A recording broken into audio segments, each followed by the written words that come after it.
السلام عليكم ورحمة الله وبركاته. لنا معنا الطيارة التركية من شركة صناعة الفضاء التركية أو تي اي اي، اختصار لكلمة الشركة التركية للصناعات الفضائية.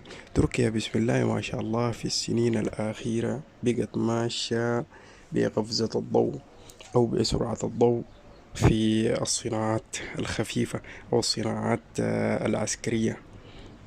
فبنلقى زي ما اتكلمنا سابقا وقلنا إنه أمريكا مسمية تركيا صين الشرق الأوسط، نظرا للتطور بتاع الصناعة الماشية به والسرعة في تطور الصناعة والسرعة في ال- التطور الحاد. بعد ذاك بنلقى إنه الصين ذاتها مديها لقب وهو أمريكا الشرق الأوسط، نظرا لقوة نفوذها في المنطقة وجيشها وكثرة استخدامه للجيوش.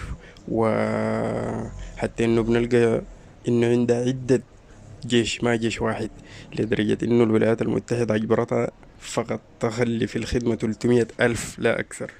عندهم حوالي 700 ألف، يعني مليون إلا.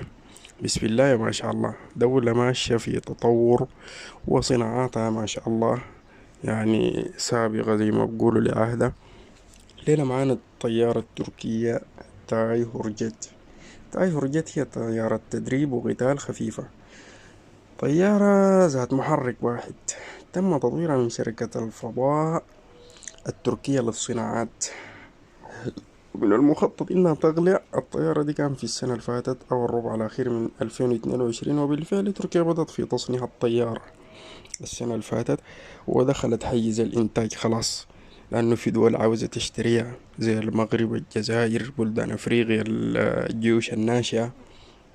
فنقترح أن الطيارة دي للجيش السوداني حتكون ممتازة، نظرا لمحركها الواحد قليل التكلفة، الصيانة وقليل الإنشاء وقليل التشغيل. طبعا تركيا صناعاتها متينة حتى إنه قليل الأعطال.